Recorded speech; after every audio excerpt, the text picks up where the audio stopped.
alongside the children of royalty. But as Christopher got older, he started to resent his father for what he had done, and he even hated Winnie the Pooh itself. He even went on to marry his first cousin, to the disappointment of Christopher's mother. But the sad thing is that he never actually went on to have a good relationship with his father, as he felt exploited by him. His mother also left him, and on her deathbed she refused to see him.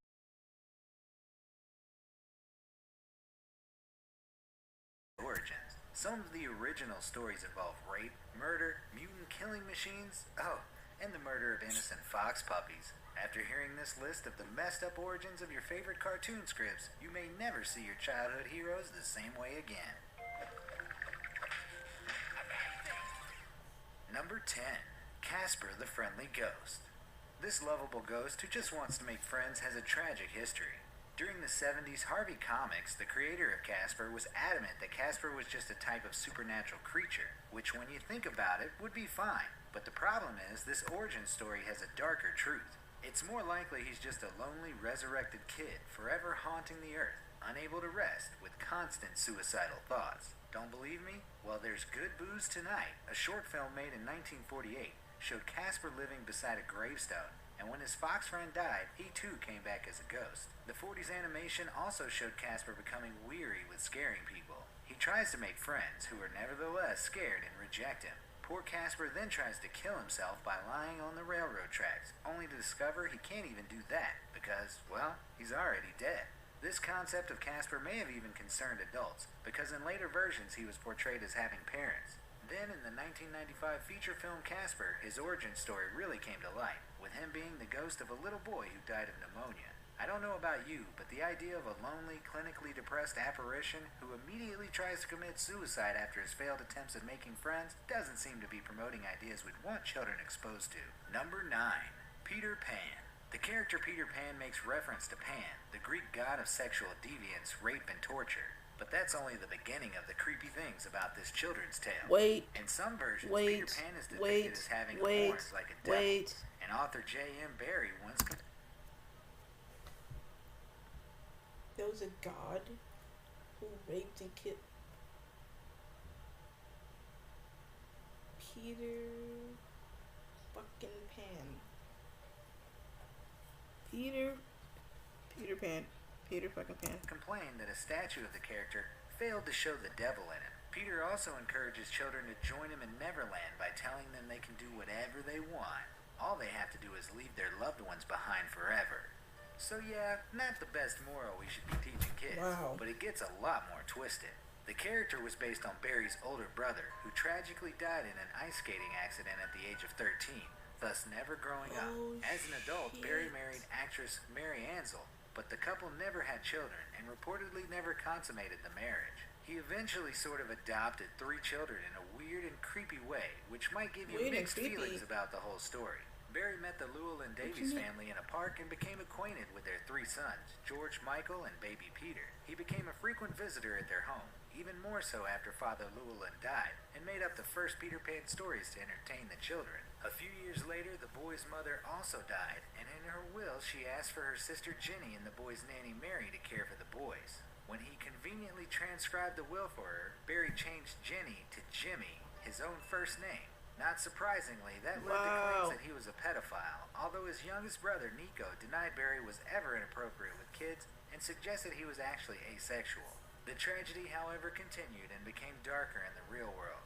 The 2 older boys died in their 20s, one from drowning and one during World War I. Younger brother Peter, namesake for the Pan character, was putting together a family scrapbook when, midway through, he stopped and then threw himself in front of a train.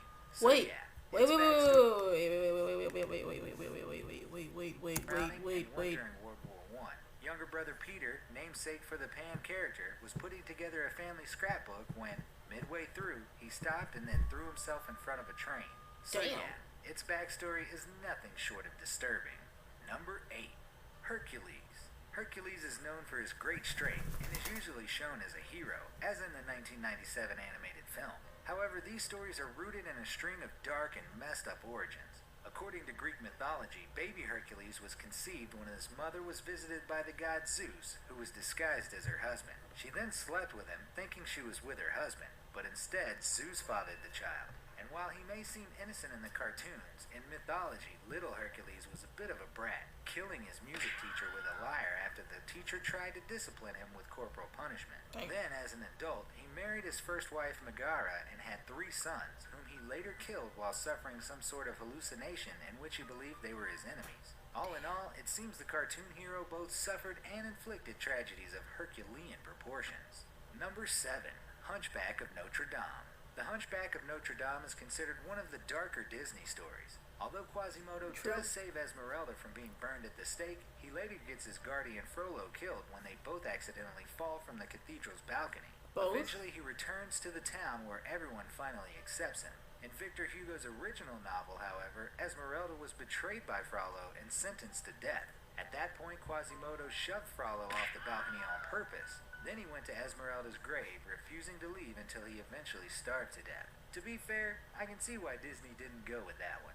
It's kind of hard to have cute animals singing and dancing about murder and starvation. Number 6. Teenage Mutant Ninja Turtles. There are several different origin stories for the Teenage Mutant Ninja Turtles, and the tale evolves a little with each TV series. It all kicks off when 4 turtles get exposed to radioactive ooze and get trained as ninjas by their adoptive father Splinter, who's basically the rat equivalent of Yoda ridden with parasites. Anyway, not Yoda ridden with parasites, and that's fucked up. Produced by Mirage Comics in 1984, lays out enough backstory to make you question the whole cartoon. Basically, Splinter trained them to become killing machines for his own personal revenge against his mortal enemy Shredder. It's not like he wanted justice, he just wanted to kill a personal rival, and his turtle apprentices did just that, even though they were total strangers at this point. In fact, when they first encounter Shredder, Leonardo, the moral compass of the group, straight up stabs him, and then, get this, offers him 2 choices, either to be killed by the violent turtle group or cut his own guts out. So at the start at least, they were ultra-violent killing machines, not a friendly group after justice and pizza. Number 5. Winnie the Pooh. You may remember the character Christopher Robin in Winnie the Pooh, but you might not know that he was actually based on the author's own son by the same name. Christopher Robin owned Pooh Bear, who was his treasured teddy bear that lacked IQ but made up in heart. He lived in the 100-acre wood with his other animal friends like Piglet and Tigger. The gang went on crazy, cheerful adventures throughout the years, and these episodes form the basis of each story. But the origins are anything but cheerful, unfortunately. The real Christopher Robin received a teddy named Edward from his father on his first birthday, and only when they went to London Zoo did Christopher rename the teddy to Winnie after a Canadian black bear they saw there. He got the Pooh part of the name from a swan whilst on holiday, who was also named Pooh. And then over time, as he got older, his collection of stuffed toys grew to include all those animals famed in the stories. A lot of the stories were inspired by Christopher's father watching him play with his toys in the woods where they had a holiday home. As the first story was published, it became a huge success. However, it wasn't so great for Christopher since he was often bullied in school because of his connection to the teddy bear. He also had a very low self-esteem, and as the bullying and teasing got worse, the problem started mounting up for Christopher. It's not difficult to understand why, since in 1931 he was named one of the most famous children in the world alongside the children of royalty. But as Christopher got older, he started to resent his father for what he had done, and he even hated Winnie the Pooh itself. He even went on to marry his first cousin, to the disappointment of Christopher's mother. But the sad thing is that he never actually went on to have a good relationship with his father, as he felt exploited by him. His mother also left him, and on her deathbed she refused to see him. So the story we all thought was about happiness and loving in a way caused the family to break up. Number 4.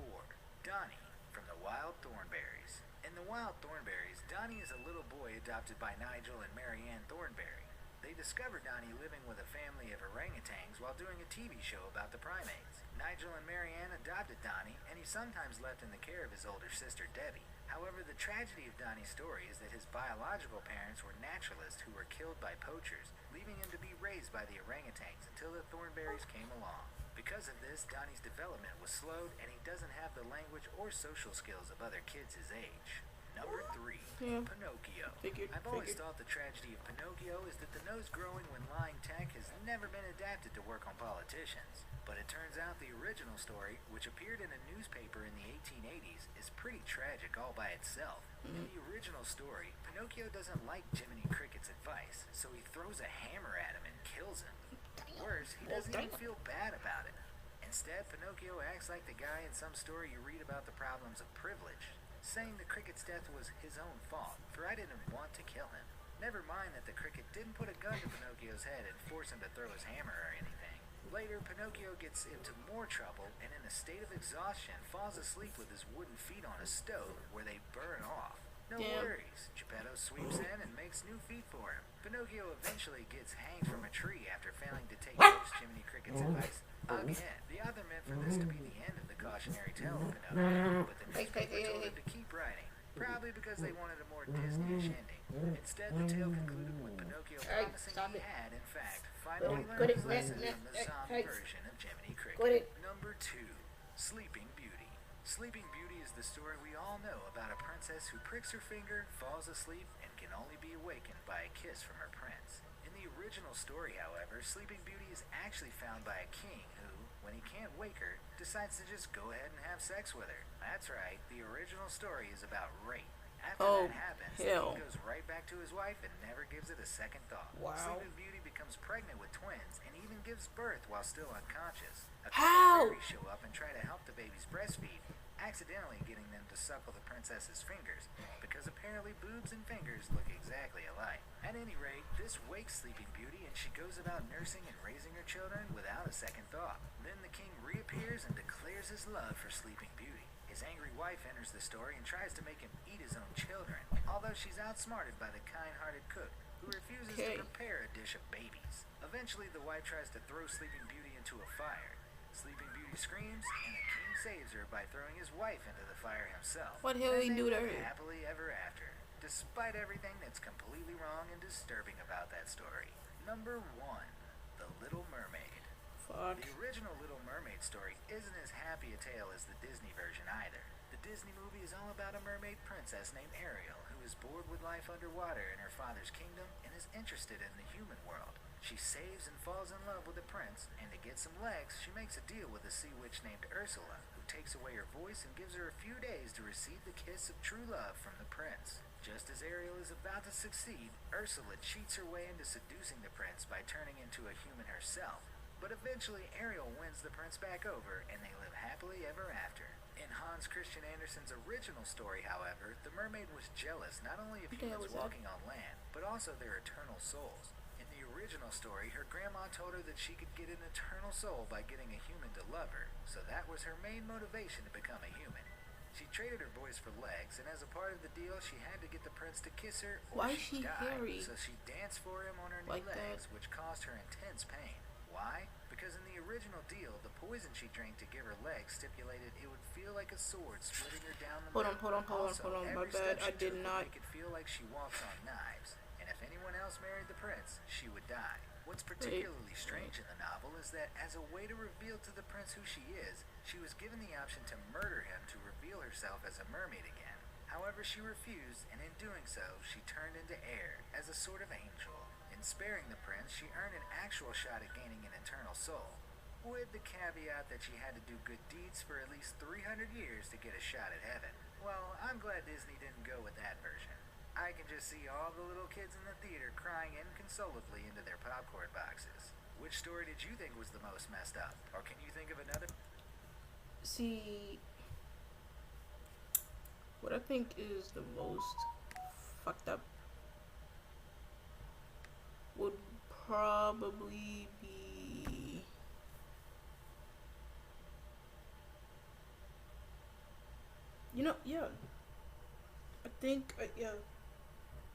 I think the one that it's most like messed up is probably the Sleeping Beauty one is the most fucked up. Yeah. Nope. Well, there's two. Peter Pan and Sleeping Beauty. Those are the two that's most fucked up. Insane. Ridiculous. I would talk about it, but fuck it, I'll talk about it. Anyway, see, with Sleeping Beauty, I want to know how she gave birth unconscious. Wait, was it conscious or unconscious? Tell me in the comments. It's the fact that dude raped her in her sleep, though. In her sleep. That's disgusting. That is really disgusting. No cap though. It's fucked up. And then just goes back to his wife like ain't shit happened. Anyway, she got 2 kids, twins. I'm gonna see what twins look like. Then how do you mistake? How do you mistake a finger for a boob? How? How? And the fact that he just no, the fact that the wife decided to throw Sleeping Beauty in the fire, knowing damn well it was not her fault. What she should have. What's up? What's up, buddy? What she should have done. Okay, come on. What she should have done was throw the king ass in the fire. That's what she should have done, low key. Cause Sleeping Beauty ain't do nothing. She is the victim. Hey, she is the victim. She the victim. For Peter Pan, that was fucked up. That was ooh child. Peter Pan, goddamn. All right, dude. It's fucked up. Okay, you know what? We're gonna do this, right? Alright, first off, the brother died at like 13, which is low-key sad. He went off to marry, had no kids, wasn't even married. But like, he stole three boys. He stole 3 boys. Which is more fucked up. But how did the father die though? The biological father of the 3 boys. If the video said it and I missed it, tell me in the comments. But bro, that was. It's the fact that the child threw himself in front of a damn train. Oh, let's not forget about the Greek. No, right. Let's not forget about the god. Dude, Peter, the god Peter Pan raped and killed. Bro, that. Yet. Anyway, I'm not gonna take too much of your time. See y'all Wednesday. If you like this video and want more, click that like button, smash that subscribe button. Even share it if you want to. Keep the comments going. They are needed and appreciated. Damn, I gotta get some, bro. I gotta get some food after this. I'm fucking hungry. That's about it, bro. I will see you on Wednesday. I'll see y'all Wednesday. Peace.